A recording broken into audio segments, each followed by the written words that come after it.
Hey, happy Wednesday afternoon. Thanks for joining us today. I'm meteorologist Taylor Cox, and let's take a look at your weather headlines for this Wednesday. As we approach 4th of July, a lot of people are looking out to get outside and enjoy that nice weather. Well, it's not going to be very nice for some of us. You go out to Florida, and we do have a tropical update for you where we have increasing chances for tropical formation over the next few days. Now go up to the north. We're going into the Midwest, all the way out into Montana. Yeah, we have a risk for storms from Nevada to Wisconsin, to Michigan even today. That goes from a level 1 to a level 2 risk for both hail and high wind. And last but not least, we already mentioned July 4th. Yeah, it's on everyone's radars. Do you have your plans? Have you checked the weather? Because for some of us, it's going to be scorching hot. For others, we're expecting some rain. So we'll talk about those plans as well.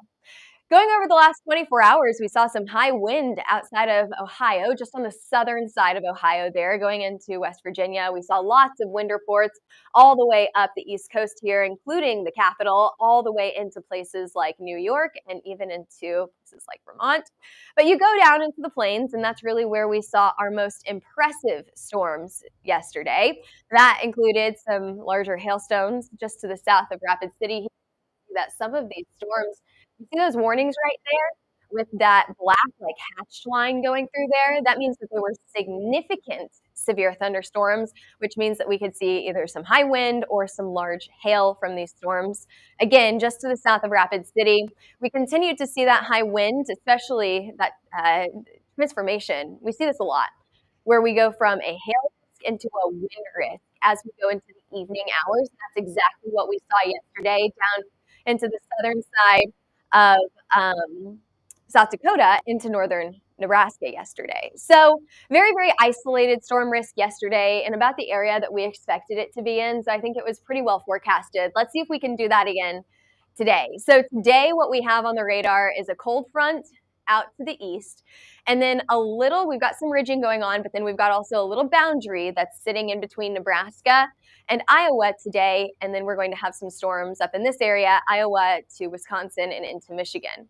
That's one area for storms. Another area for storms is going to be another boundary that we've got in between Nevada and Montana. And we go down to the south a little bit, Idaho, Montana. Now go down to the south into Nevada. There is your third area for storms today. Ongoing now, I don't think there's anything severe right now. We've got a few showers ongoing in Iowa right now, a few showers in Oklahoma as well. Man, we have been in this pattern of just on and off rain out in Oklahoma and out to the western side of Texas.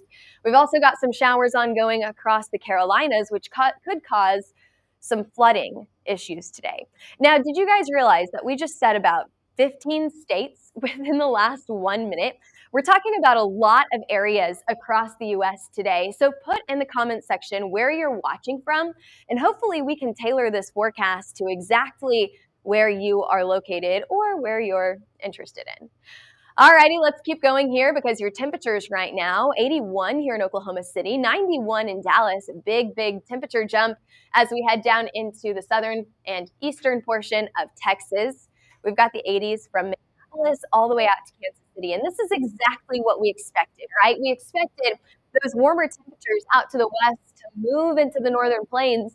And we are way above average for this time of the year in between Minneapolis and Kansas City for today. I mean, Minneapolis is almost warmer than Oklahoma right now. How often does that happen?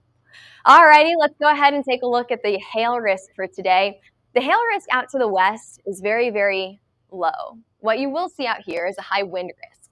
So think the farther west that you are, the higher your wind risk will be. What you're going to see is those storms go up pretty fast, and then as they come down pretty fast, they'll produce some really strong wind gusts. Okay, so that's what we're expecting anywhere from Idaho all the way up to Montana. Low hail risk here. Your more impressive hail risk is going to be in between Iowa and Wisconsin. Now let's see this risk one more time. I think I have a little maximum of golf ball size hail out in the northern side of Iowa. Take a look at your official Hailtrace forecast here in just a few minutes. Let's get into your max forecasted hail size here. Golf ball size hail for today. I think we nailed that max forecasted hail size yesterday. Hopefully we can do it again today. It'll be isolated isolated golf ball sized hail today. Where are we expecting that? As I mentioned, central, northern Iowa into the southern side and northern side of Michigan and Wisconsin. So we're watching for that larger hailstones to fall anywhere between Des Moines into Sioux Falls and then up to Duluth. Let's zoom down and let's take a look at this.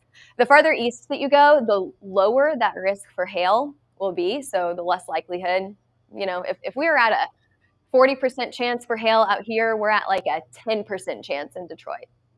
And then we see some larger hailstones anywhere between Sioux Falls and then up to Duluth as well. So it's a pretty low risk from Duluth to Des Moines, but I think those initial few storms this afternoon will have the best chance for larger hail. Now, before we move on from that hail risk, do we have any questions yet? I don't see any popping up. We'll keep an eye. John will keep an eye on those questions for us in the comments center. Now, what about the wind forecast? Because the wind risk today is going to be a lot more widespread than that hail forecast.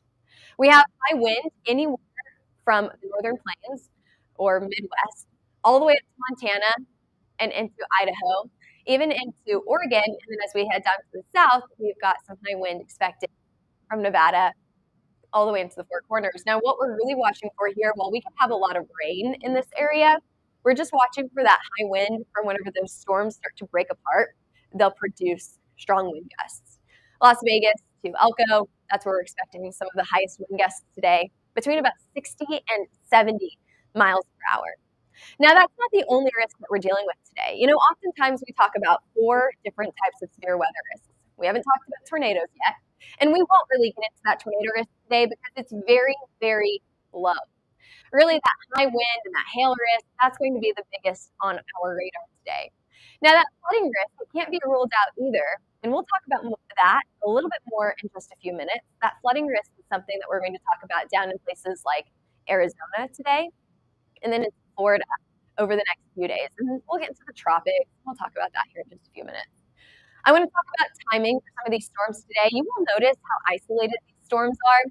We've got 2 areas to keep an eye on today on the northern side of Iowa, and then even into places like Duluth, into the western side of Wisconsin. So you can see it's a pretty low chance, pretty isolated storms in this area. Alrighty, moving on out to Montana and Idaho. More widespread storm coverage in this area. Again, these storms will go up, and then as they fall apart, we will start to see some higher wind speeds. Very similar for our mountainous regions as we head down through the south with places like Nevada and Utah. That's where we see another round of storms. So just to kind of go through, because we gave you a lot of information here, we have 3 different areas for storms today. A wind risk down to the south here from Nevada, Utah, Arizona, and then another high wind risk, especially up in the northern central portion of Montana. You've got the hail risk farther into the northern plains into our Midwest states. That's today. Tomorrow, very, very similar risk here where we can see another hail risk between southern side Wisconsin and into Chicago. We're trying to get Michigan in that as well. And Detroit is really, really trying for some hail here. I think it's going to be a low risk, but they're really, really trying to get in on this hail action.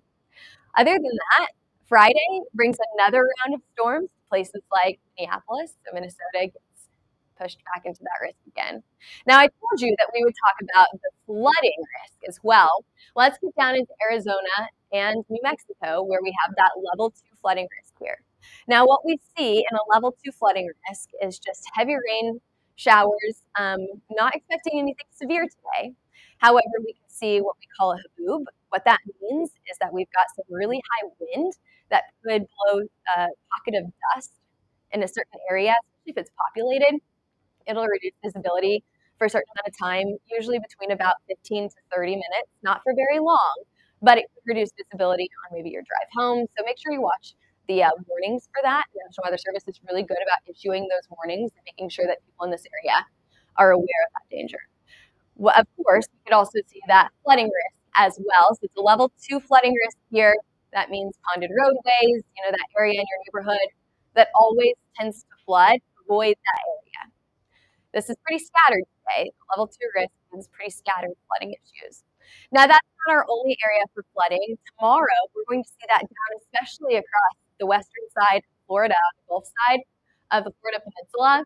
That's where just day after day after day, we're going to see a flooding risk So tomorrow we have flooding risk, level 2 on the western side of Florida. We'll see that for Friday as well. And that all is because of the tropical activity. So what we have is we have a low pressure forming in between Tampa and the Jacksonville area. Now, what this could do is it could um, encourage cyclone formation in this area. So what does that mean, tropical cyclone? What does that mean? Well, if we can get to a tropical storm, that'll be our next named storm, which is Chantal. We've got a 40% chance for that happening in the next 7 days. So what we're talking about here is the middle to end of the weekend and into early next week is when we're expecting that formation. 40% chance, that's an increased or an upgraded chance from what we saw yesterday where we were at a 20 or 30% chance. So we're slowly moving in that direction of seeing our next named storm.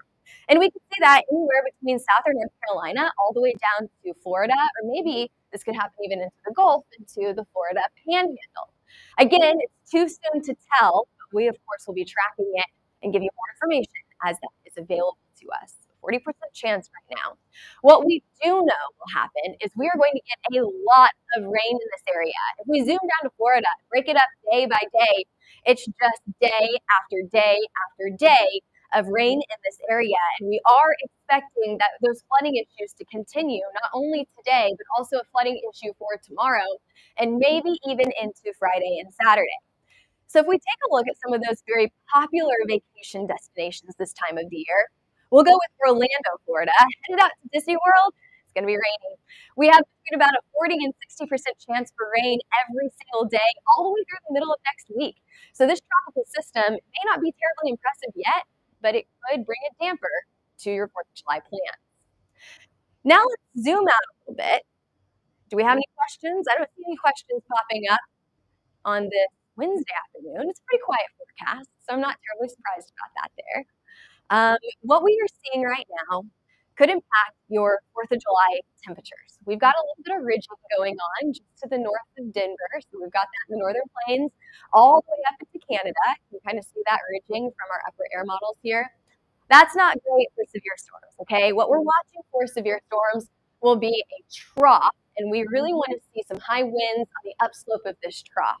And Joseph, perfect timing here. I can see your question on the screen. What's coming to Denver?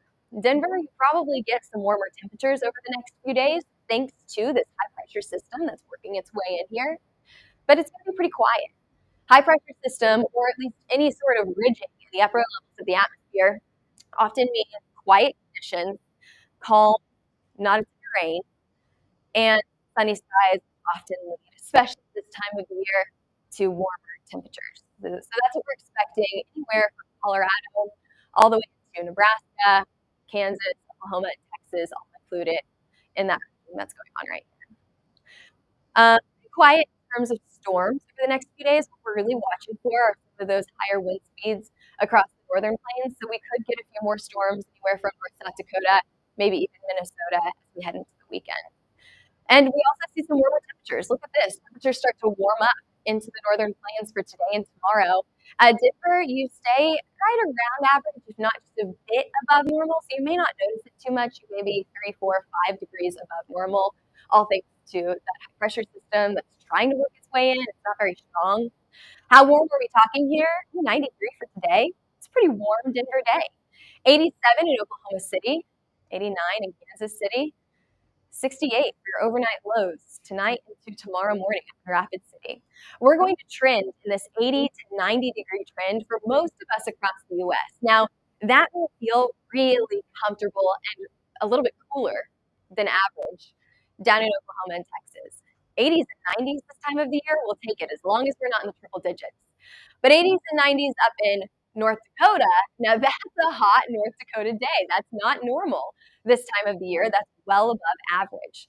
So some of us are going to feel that abnormal summertime heat. Others are going to be very thankful for these 80s and 90s. Now let's go all the way into the end of the weekend. Saturday, you've got some outdoor plans, maybe hitting the pool. It looks like the 90s, maybe even a few triple digits to try to sneak into Louisiana and Texas. But for the most part, we hold on to the 80s and 90s through the rest of the weekend.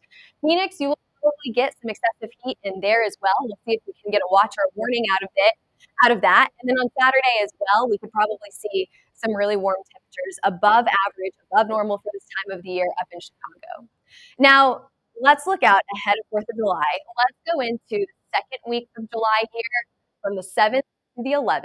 Looks like we're going to keep this trend of above average temperatures out to the west and out to the east. So what does this mean? It means hotter than normal temperatures. If on average 92 this time of the year, then you have a really good chance of being at 95.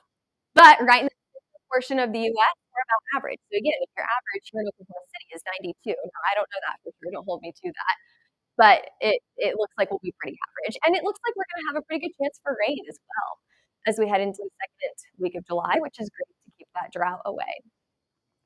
What about the rest of the summer? Well, the rest of the summer, it looks like temperatures remain warmer than average, hotter than normal is what we like to call that. And that's just because we see these dark reds, these patches mixing into seasonal temperature outlook. And there's your forecast. Lots of questions about Denver today. Any hail coming to Denver? Not anytime soon. Not for your holiday weekend. We do see some activity as we head into the middle of July. So maybe we can see more hail and tornado chances into the middle of July. But we've still got, a week or two before we really start to get more information on that. Thanks for joining us today. Again, I'm meteorologist Taylor Cox, and we do a forecast every single weekday at noon. But we also post all kinds of weather information on our social media channels, including Twitter, Facebook, Instagram, YouTube, and TikTok. So follow us on all of those platforms. And give us a call if you're interested in a hail, wind, or tornado map. You can call us at 855-234-4245. Email us at info@hailtrace.com or head over to our website, hailtrace.com, for more information. Thanks for joining us today. We'll see you back here with your forecast, same time,